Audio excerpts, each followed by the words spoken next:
Pantofii tăi te ajută sau îți distrug stilul?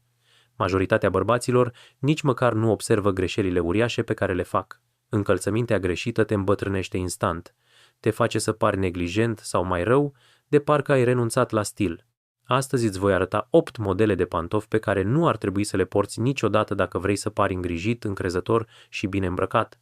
Și nu ți face griji, îți voi spune exact ce să porți în loc. Dacă conținutul are sens, lasă un like și abonează-te la canal pentru mai multe sfaturi. Să începem. Prima greșeală. Adidas voluminoși și uzați ca încălțăminte de zi cu zi. Uite, înțeleg. Adidasii sunt confortabili, ușor de purtat. Poate ai o pereche pe care juri că e cea mai bună din lume de ani de zile. Dar dacă adidasii tăi sunt voluminoși, se destrămă, sunt murdari, sau parcă îi porți din 2005, îți distrug stilul. Văd asta tot timpul. Bărbați purtând o cămașă cu nasturi faină, blugi buni, chiar și o geacă de piele, și apoi distrug totul cu adidasi murdari și enormi. Asta separă bărbații care par îngrijiți de cei care par că nu le mai pasă. Problema cu acești adidasi este că nu doar îți îmbătrânesc stilul, te fac să pari că ai renunțat să mai încerci. Îți distrug proporțiile corpului, fac picioarele să pară inutil de mari și dezechilibrate. Și mai rău, emit acea vibrație de tată de familie care nu și-a actualizat garderoba de un deceniu. Dacă vrei să pari modern și stilat în mod corect, trebuie să-ți îmbunătățești adidasii. Nu zic să renunți complet la adidasi, doar trebuie să fii mai inteligent în alegere. Un Adidas minimalist și elegant va face minuni pentru stilul tău. Un Adidas din piele albă simplu, de exemplu, se potrivește perfect cu blugi, pantaloni chino și chiar costume casual. Dacă albul pare prea îndrăzneț, alege culori neutre precum gri, blu marin sau negru. Și dacă ai nevoie de ceva mai sportiv pentru plimbări sau uz zilnic, renunță la acei adidasi voluminoși de alergare și alege un model modern cu profil redus, care încă oferă suport, dar nu pare din anii 2000. Adidasii tăi ar trebui să-ți îmbunătățească stilul, nu să-l distrugă. A doua greșeală. Pantofi eleganți cu vârf pătrat. Nu mă interesează cât ai plătit pe ei. Nu contează de cât timp îi ai. Nu contează dacă au fost considerați cândva stilați. Pantofii cu vârf pătrat sunt una dintre cele mai grave greșeli de stil pe care le poate face un bărbat. Sunt depășiți, deloc flatanți și distrug complet un look care altfel ar fi excelent. Problema cu pantofii cu vârf pătrat este că fac picioarele să pară stângace și ciudate. Pantofii ar trebui să urmeze forma naturală a piciorului, rotunjită sau ușor ascuțită, niciodată pătrată ca un bloc.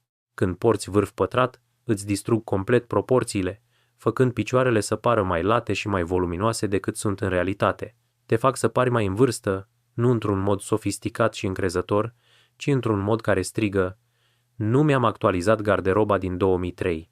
Dacă vrei să pari elegant, sofisticat și bine îmbrăcat, trebuie să investești în pantofi cu formă adecvată. Un Oxford, Derby sau Brog bine făcut, cu vârf ușor rotunjit sau în formă de migdală, îți va îmbunătăți instantaneu întregul stil. Acestea sunt tipurile de pantofi care nu trec niciodată din modă. Tipul care arată la fel de bine astăzi ca și acum decenii. Și cea mai bună parte cu dacă ai grijă de ei, îi lustruiești regulat, îi păstrezi cu forme de lemn și schimbi talpa când este necesar, pot dura o viață. Deci, dacă mai ai o pereche cu vârf pătrat în dulap, fă-ți o favoare și pensionează-i definitiv. A treia greșeală. Adidas cu arici sau mocasini, slip-on uriaș de tată. Uite, înțeleg. După 40 de ani, începi să prioritizezi convenabilitatea. Vrei pantofi ușor de încălțat, confortabil pentru mers și care necesită zero efort. Dar iată problema. Poți avea toate acestea fără să sacrifici stilul. Adidasii cu arici strigă instantaneu: am renunțat să mai încerc. Dacă nu ai vreun motiv medical, nu există absolut niciun motiv pentru care un bărbat adult să poarte asta. Iar acei mocasini slip-on uriași de tată nu îți fac nicio favoare. Fac picioarele să pară gigantice, distrug echilibrul stilului tău și, mai rău, te fac să pari mult mai în vârstă decât ești de fapt. Vestea bună. Nu trebuie să alegi între confort și stil. Există multe opțiuni mai bune care îți oferă ușurința de a te încălța, fără să pari că aparții unui teren de golf din 1995. Mocasinii sunt una dintre cele mai bune opțiuni care există. Sunt clasici, ușor de purtat și funcționează atât cu ținute casual cât și elegante. O pereche de mocasini din piele bine făcuți adaugă instantaneu un strop de sofisticare oricărui look, fără să pară prea formal. Dacă mocasinii nu sunt pe plac, bocancii Chelsea sunt o altă alegere fantastică. Sunt la fel de ușor de încălțat, îți dau un look elegant și modern și funcționează cu toate, de la blugi până la pantaloni croiți. Și dacă tot vrei o opțiune slip-on casual, alege un Adidas modern din piele fără șireturi. Există multe opțiuni elegante și stilate acolo care încă îți oferă convenabilitatea pe care o cauți, fără să te facă să pari că ai renunțat la garderoba ta. A patra greșeală. Slapi în afara plajei. Ascultă, nu zic că nu ar trebui să porți niciodată slapi. Au locul lor. Dacă ești la plajă, la piscină sau te plimbi prin casă, în regulă. Dar să-i porți ca alegere reală de îmbrăcăminte, asta e o greșeală. Slapii te fac să pari leneș instantaneu. Nu oferă niciun suport, nu adaugă nimic stilului tău și, mai rău, te fac să pari că nu ai depus niciun efort. Dacă porți blugi sau pantaloni chino cu slapi, arăți neglijent. Nu contează cât de bună e îmbrăcămintea ta, slapii distrug totul. Dacă vrei ceva confortabil și aerisit pentru clima caldă, există alternative mult mai bune. O sandală din piele este o opțiune mult mai bună. Îți oferă încă acea senzație relaxată, dar cu un aspect mult mai lustruit. Espadrilele sunt o altă alegere excelentă. Sunt ușoare, confortabile și mult mai stilate decât slapii. Iar dacă vrei ceva și mai rafinat, o pereche de mocasini din piele întoarsă îți va ridica instantaneu garderoba de vară. Concluzia este aceasta. Dacă nu ești la plajă, lasă slapii acasă. A cincea greșeală. Pantofi extrem de ascuțiți sau excesiv de moderni. Uite, înțeleg atracția. Îi vezi pe podiumurile designerilor, în magazine sofisticate și poate chiar la unii băieți mai tineri care reușesc să îi poarte. Dar dacă ai peste 40 de ani, trebuie să înțelegi că nu orice tendință a fost făcută pentru tine. Problema cu pantofii foarte ascuțiți este că par nenaturali. Dau acest efect exagerat, aproape de clown, făcând picioarele să pară mult mai lungi decât sunt în realitate. Și când pantofii tăi par disproporționați, asta îți distrug întregul look. Nu contează cât de scumpi sunt, dacă sunt excesiv de ascuțiți, te fac să pari că încerci prea mult să fii la modă, în loc să ai stil atemporal. Pe de altă parte, pantofii excesiv de moderni au problema exact opusă. În loc să te facă să pari sofisticat, te fac să pari că ești disperat să urmezi ce e la modă, în loc să îmbrățișezi stilul clasic. Știi despre ce vorbesc? Acei Adidas multicolorati crazidicare par să aparțină unui film futuristic sau acei pantofi de designer ridicol cu talpă oversized și detalii inutile. Aceste tendințe vin și pleacă și nimic nu te îmbătrânește mai repede decât să porți ceva care era la modă acum 5 ani, dar este complet depășit acum. Deci, ce ar trebui să porți? Cea mai bună alegere este să rămâi la forme clasice și bine echilibrate de pantofi. Un vârf rotunjit sau ușor ascuțit este întotdeauna calea de urmat. Un Oxford bine făcut, derby sau un bocanci elegant vor arăta întotdeauna bine astăzi, anul viitor și peste 10 ani. Iar când vine vorba de Adidas casual, simplitatea este esențială.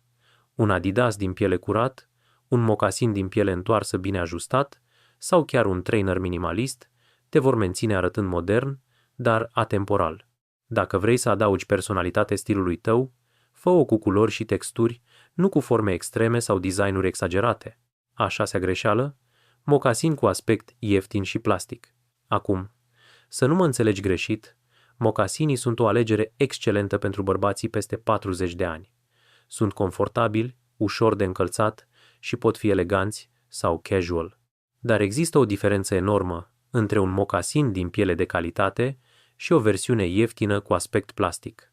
Problema cu acești mocasini de calitate scăzută este că par falși. Materialul ieftin nu îmbătrânește bine, se șifonează urât, devine rigid și oferă acel luciu sintetic care îți ieftinește instantaneu întregul look. Dacă porți pantaloni eleganți și o cămașă croită, dar mocasinii tăi parcă au venit din coșul de reduceri, asta ruinează întregul stil. Și să vorbim despre construcție. Mocasinii ieftini au de obicei tălpi prost făcute, care se uzează repede, cusături slabe care încep să se desfacă după câteva luni și materiale rigide care îi fac inconfortabil de purtat pentru perioade lungi. Deci nu doar arată rău, ci sunt și o investiție proastă. Dacă vrei să porți mocasin corect, trebuie să investești într-o pereche de calitate. Un mocasin din piele sau piele întoarsă bine făcut îți va ridica stilul instantaneu. Caută materiale bogate cu aspect natural, piele moale și flexibilă și o talpă bine construită, făcută să dureze. Un mocasin penny clasic, un mocasin horsebit elegant sau un mocasin din piele întoarsă cu ciucure bine lucrat vor părea întotdeauna sofisticați și potriviți pentru vârstă. Dacă ai grijă de ei, îi lustruiești, îi păstrezi corespunzător și schimbi talpa când este necesar, vor dura ani de zile. Deci, dacă ai purtat o pereche de mocasini lucioși cu aspect plastic, care par mai degrabă pantofi de carnaval decât încălțăminte adevărată, e timpul să te îmbunătățești. Crede-mă, o pereche bună de mocasini te face să pari instantaneu mai rafinat și îngrijit. A 7-a greșeală: pantofi eleganți distruși, cu crăpături și cute adânci. Nu mă interesează cât de scumpi erau când i-ai cumpărat. Dacă pantofii tăi eleganți se destrămă, îți trag în jos întregul stil. Nimic nu ruinează un look elegant mai repede decât pantofi zgâriați, șifonați dincolo de reparare sau literal despicați la cusături. Poți crede că oamenii nu vor observa, dar observă. Este unul dintre primele lucruri pe care le privesc oamenii când te văd. Și dacă pantofii tăi par vechi și neglijați, te fac să pari neglijent și nepăsător. Problema aici nu este doar despre stil, este despre atenția la detalii. Un bărbat care are grijă de pantofii săi este un bărbat care are grijă de alte aspecte ale vieții. Pantofii distruși dau impresia că nu îți pasă de aspectul tău și, mai rău, fac restul stilului tău să pară mai ieftin. Soluția la aceasta este simplă. Ai grijă de pantofii tăi. Dacă încep să arate semne de uzură, dar mai au viață, du-i la lustruit și hidratat profesional. Dacă tălpile se uzează, du-i la cizmar pentru a schimba talpa. Dacă sunt dincolo de salvare, e timpul să investești într-o pereche nouă. O pereche excelentă de pantofi eleganți este o investiție. Rămâi la stiluri atemporale precum Oxford, Derby sau Brogue și culori clasice precum negru, maro sau vișiniu. Dacă îi tratezi corect, lustruindu-i, folosind forme de pantofi și depozitându-i corespunzător, vor dura ani și te vor face întotdeauna să pari elegant. A 8-a greșeală: bocanci de lucru extra voluminoși și enormi purtați ca încălțăminte casual. Acum, lasă-mă să fiu clar. Nu am nimic împotriva bocancilor de lucru dacă chiar ai nevoie de ei pentru serviciu sau pentru activități robuste în aer liber, au locul lor. Dar când văd bărbați purtând bocanci masivi, stil construcții, cu orice ținută, asta e o problemă. Problema cu acești bocanci este că sunt prea mari și voluminoși pentru uz zilnic. Fac picioarele să pară enorme, adaugă volum inutil stilului tău și, mai rău, fac întregul look să pară depășit. Un bocanci mare și greu, combinat cu blugi și jachetă, te poate face să pari excesiv de rustic, aproape de parcă ai încerca să dovedești ceva. Dacă vrei să porți bocanci cu stil, există opțiuni mult mai bune. Un bocanci Chelsea din piele elegant, un ciuca clasic sau chiar un bocanci cu șireturi bine făcut îți vor oferi același look masculin și puternic, dar într-un mod mult mai rafinat. Bocancii Chelsea, în special, sunt unii dintre cei mai versatili pantofi pe care îi poate avea un bărbat. Funcționează cu toate: blugi, chinos, chiar și ținute mai elegante. Îți oferă înălțime, structură și un look modern și lustruit, fără să facă picioarele să pară că aparțin unui șantier de construcții. Deci, dacă încălțămintea ta casual standard a fost o pereche de bocanci de lucru enormi și stângaci, e timpul să schimbi lucrurile. Un bocanci rafinat îți va oferi încă acea notă rustică, dar într-un mod care pare lustruit, încrezător și stilat fără efort. Concluzie: cum am explorat astăzi, încălțămintea potrivită poate cu adevărat să-ți ridice stilul, îmbunătățind aspectul general și încrederea. Investiția în pantofi de calitate nu este doar despre modă, este despre a face o declarație de sofisticare și auto-încredere. În timp ce încălțămintea premium poate veni cu un preț mai ridicat, consideră o investiție valoroasă în marca ta personală și confort. Un pantof bun poate dura 5-10 ani dacă ai grijă corespunzătoare. E mult mai bine să ai 3 perechi excelente decât 15 perechi proaste. Voi rezuma rapid cele 8 greșeli pe care ar trebui să le eviți. Adidași voluminoși și murdari, pantofi cu vârf pătrat, adidași cu arici sau mocasini de tată enormi, slapi în afara plajei, pantofi prea ascuțiți sau prea moderni, mocasini ieftini cu aspect plastic, pantofi eleganți, distruși, bocanci de lucru prea voluminoși pentru uz casual și ce ar trebui să porți în loc, adidași minimaliști din piele în culori neutre, pantofi eleganți cu vârf rotunjit sau în formă de migdală, mocasini din piele de calitate, sandale din piele pentru vară, pantofi clasici și atemporali, mocasini bine construiți, pantofi eleganți, bine îngrijiți și lustruiți, bocanci eleganți precum Chelsea sau Ciuca. Amintește, pantofii tăi comunică multe despre tine înainte chiar să deschizi gura.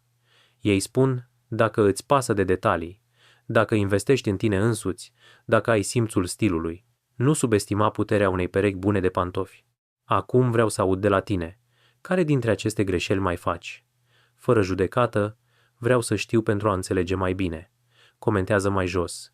Și dacă acest videoclip te-a ajutat, lasă un like. Distribuie cu alți bărbați care au nevoie de aceste sfaturi. Abonează-te la canal pentru mai mult conținut despre stilul masculin după 40 de ani. La urma urmei, pantofii potriviți te fac să mergi diferit, literal și figurat. Când știi că picioarele tale sunt bine încălțate, mergi cu mai multă încredere, mai multă prezență și oamenii observă asta. Alege cu înțelepciune și mergi cu încredere.